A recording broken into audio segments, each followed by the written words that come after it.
Nah, ini juga penting, perawatan, itu treatment awal ya, ketika domba datang, sebenarnya dikasih ke kandang koloni, harusnya kasih kandang koloni, biar dia itu, ya kelingan-kelingan dikit, jalan-jalan, lalu dikasih makan hijauan dulu, segar, yang udah dilayukan ya, tapi jangan segar langsung, itu diberi minum, kasih elektrolit biar kembali cairan tubuhnya, biar tidak dehidrasi. Lalu kalau yang biasa dilakukan, itu ada injeksi atau disuntik penguat otot dan multivitamin. Kegunaannya biar apa? Domba datang itu tidak lemah. Biar apa? Dia segera pulih gitu. Ibaratnya didoping biar dia pulih. Tujuannya apa? Biar segera makan, adaptasinya makan itu cepat seperti itu. Kalau perlu kasih pereda nyeri, itu kan kadang domba itu nekuk. Jadi kalau biasanya tingkat 3 pakai pickup. Nah, ada domba yang kerem, yang kalau yang direm biasanya kalau diturunin itu kakinya diangkat atau kesakitan, merasa sebenarnya semua sakit ya, tapi ada yang parah sekali bisa diangkat kakinya, bahkan deprok, yaitu diberi pereda nyeri kayak gitu. Ada beberapa merek.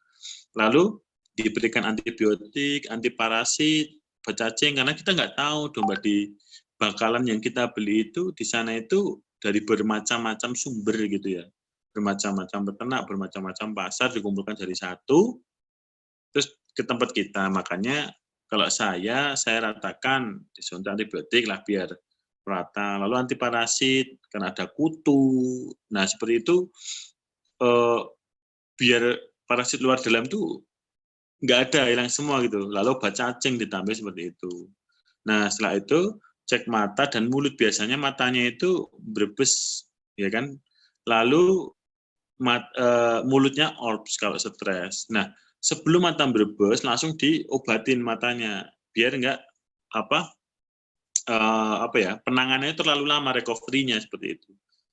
Lalu terakhir cukur bulu dan kuku. Nah cukur bulu ini sangat penting karena anggaplah nutrisi yang seharusnya ke bulu ya, bulu itu kan proteinnya tinggi sekali ya, bisa 76 atau 70 ya, karena ketika bulu dibakar itu kan baunya bau sekali gitu, itu menandakan proteinnya sangat tinggi ya, keratin seperti itu. Nah itu untuk membentuk, untuk mengkilapkan, untuk menumbuhkan bulu dibutuhkan nutrien juga yang lumayan banyak. Nah ketika bulunya dicukur, pertama nutrien itu akan lari untuk sintesis lemak dan daging seperti itu. Bulu itu ketika domba digemukkan, ketika pakai bulu itu ketika makan konsentrat itu dia mengalami pembakaran. Nah sama kayak kita makan soto tapi pakai jaket panas-panas pas siang, itu pasti kan ketika makannya berhenti gitu karena udah energinya udah tercukupi gitu kan. Sama ketika itu dicukur, akhirnya di posisi panas atau cepat dingin ya, dia cepat dingin, itu dia akan makan lagi semakin banyak gitu untuk menghangatkan tubuhnya. Nah kenapa kok domba di daerah dingin gitu, contoh di daerah Ketep, daerah Merapi itu lebih bagus biasanya ADG-nya dari yang daerah panas di Bantul kota. Karena apa? Di sana dingin gitu, untuk mempertahankan dia biar nggak dingin, dia akan makan terus, otomatis nek di Merapi mungkin makannya bisa 1,2 kilo, nek di kota mungkin cukup sekilo udah tercukupi seperti itu. Jadi ADG-nya yang lebih banyak karena makannya lebih banyak. Lalu di bulu itu ada parasit, ada kutu dan lain-lain. Nah, ketika kita makan sambil didisan, sambil gatel, itu kan nggak nyaman dombanya gitu, makanya nggak sesuai seharusnya gitu. Harusnya ketika bulu itu nggak ada, yaitu udaranya sejuk, dingin, nggak ada yang ganggu, nggak ada yang gatal. Itu bagus lagi sebenarnya dicelup pakai disanitasi pakai ya disinfektan lah. Dicelup itu jadi udah perfect lah itu untuk penanganannya seperti itu. Jadi memang sangat berpengaruh untuk cukur bulu ini. Nah, lalu di masa penggemukan itu penimbangan awal harus ada, lalu di tagging, jadi datang ditimbang, dikasih eartag atau dikasih kalung yang nggak bisa copot seperti itu. Gunanya apa? Ketika nanti domba A datang tanggal keluar tanggal 30, oh pemeliharaannya berapa, menghabiskan pakan berapa. Nah, kalau nggak ada nomornya, oh domba ini nomor piro kita datangnya kapan iki. Nah, itu kan nggak tahu gitu ya. Jadi nggak tahu ketika domba kita banyak banget, arusnya cepat, oh ini dombanya udah berapa hari di kandang, operasionalnya berapa ini, seperti itu. Nah, jadi pembukuannya kan nggak bisa per ekor seperti itu. Jadi ketika kita bisa per ekor, oh domba nomor 1 sebulan per harinya menghabiskan 4.500,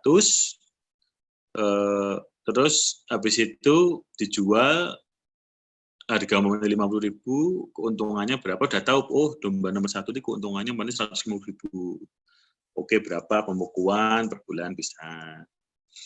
Lalu tagging ini sangat penting ya, kebiasaan yang di lapangan saya sendiri pun copot nomornya gitu ya, copot nomornya. Kalau mau pakai eartag itu kan dicoblos kupingnya, itu kadang ada beberapa yang nggak menerima kalau dijual bukan untuk belehan. Tapi juga nggak apa-apa, nggak masalah, itu sebenarnya boleh juga kayak gitu. Cuma masalah mantepan aja. Itu yang paling tahan, eartag itu paling tahan, nggak hilang gitu ya. Kalung itu kebanyakan jatuh dan hilang biasanya gitu. Tapi teman-teman nanti silahkan pakai apa. Nah, pengelompokan sesuai bobot, datang udah ditimbang, udah ada bobotnya, oh bobot 20 sampai 25 di plong ini, bobot 15 sampai 13 ini. Jadi disesuaikan dengan besarnya, biar apa, ketika makan dia tidak kalah. Gitu. Lalu pengamatan adaptasi pakan, oh domba ini dikasih makan kok mundur terus, kenapa? Oh sakit di tangannya, oh domba ini kok makannya cimit-cimit. Yang penting domba datang seminggu awal itu harus kita benar-benar intensif, karena kebanyakan kematian domba untuk penggemukan itu di seminggu awal. Ketika itu lolos, insya Allah sampai akhir itu biasanya hidup terus gitu. Karena apa?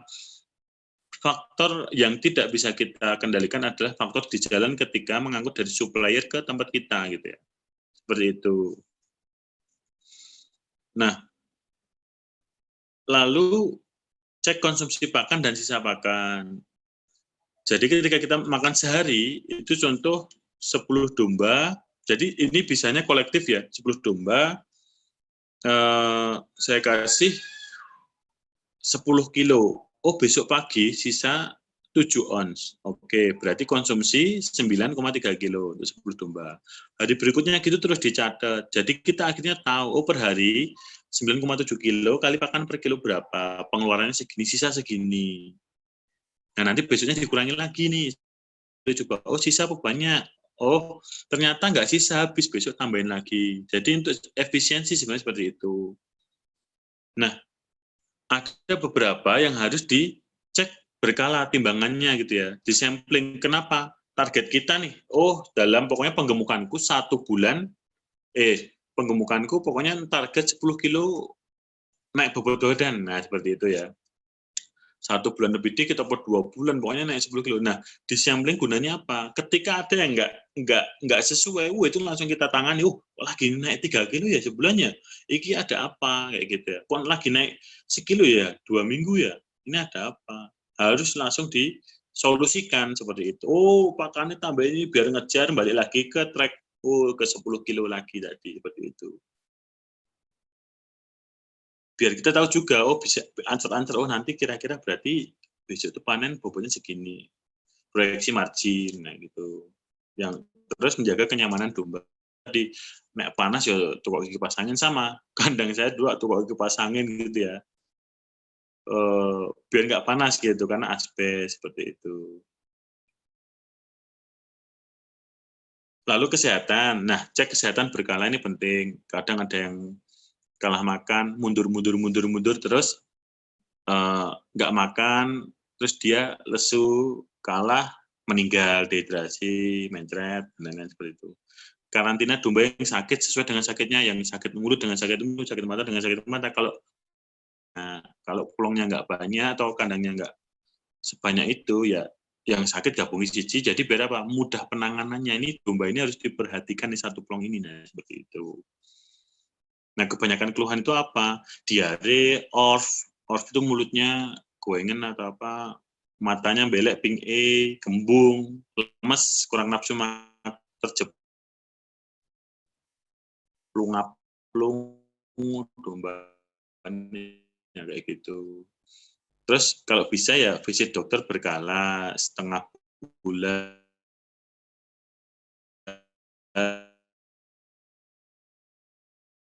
sekali. Bisa gemukkan domba sebenarnya itu bisa diindustrialisasi gitu ya. Feedlot ini ya tadi anggaplah 27.000 itu satu farm itu ya. Satu farm teman-teman untuk nyuplai domba di DIY.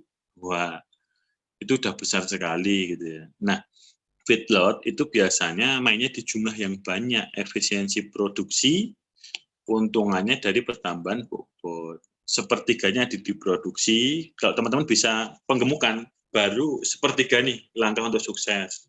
Kalau teman-teman bisa akunting, tambah sepertiga lagi. Kalau teman-teman bisa masarkan, tambah sepertiga lagi. Tapi kalau teman-teman nggak bisa semuanya, ya cari orang yang bisa. Seperti itu. Rekan ataukah tangan ketiga atau tangan kedua di luar. Seperti itu. Nah, ini ada kuis. Cepet-cepetan ya. Ketika jawaban di kolom chat ada 5 orang dengan jawaban paling cepat.